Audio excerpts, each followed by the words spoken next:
ঢাকা 13 থেকে সংসদ সদস্য পদপ্রার্থী। আপনাদের সবার কাছে দোয়া চাই।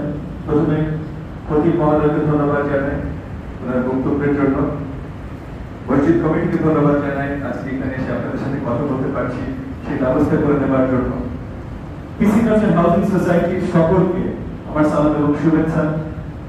আজকে খতিব মহোদয় বলছিলেন যে দিনের পথে যখন আমরা হাঁটি, পরশ পাথর ছিলেন মহানবী হযরত মুহাম্মদ সাল্লাল্লাহু আলাইহি ওয়াসাল্লাম। ওনার কাছে যেই সান্নিধ্য পেয়েছে সেই ওই পরশ পাথরের সান্নিধ্যের মতো সে একদম পরিষ্কার হয়ে গেছে। উনি যে পথ দেখিয়ে গেছে, যে দিনের আলো আমাদের দেখিয়ে গেছে, আমাদের আলেম ওলামারা যে পথে আমাদেরকে সবসময় শিক্ষা দান করছেন, আমরা সবাই এখানে আছি। এই দিনের পথে আমরা থেকে আমাদের এলাকার উন্নয়ন হবে না, আমাদের জাতির উন্নয়ন হবে না, আমাদের দেশের উন্নয়ন হবে না, এটা হতে পারে।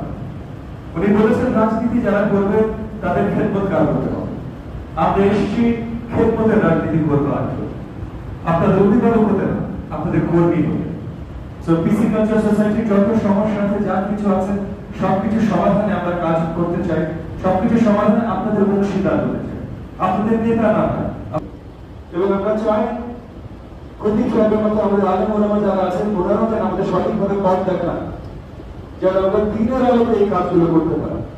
বুকের ভিতরে যদি দিনের এবং দেশ জাতির প্রতি যদি ভালোবাসা থাকে তাহলে আমাদের কোনো কিছুতে কোনো ভুল হতে পারে। আমি আর আমার কথা লম্বা করবো না। আমি আবারও আপনাদের কাছে দোয়া চাই। আমার খুব কাছে খুব আস্থাভাজন মমিনুল আমিন সাহেব আছেন, আপনাদের ছেলে, ওনার জন্য দোয়া চাই।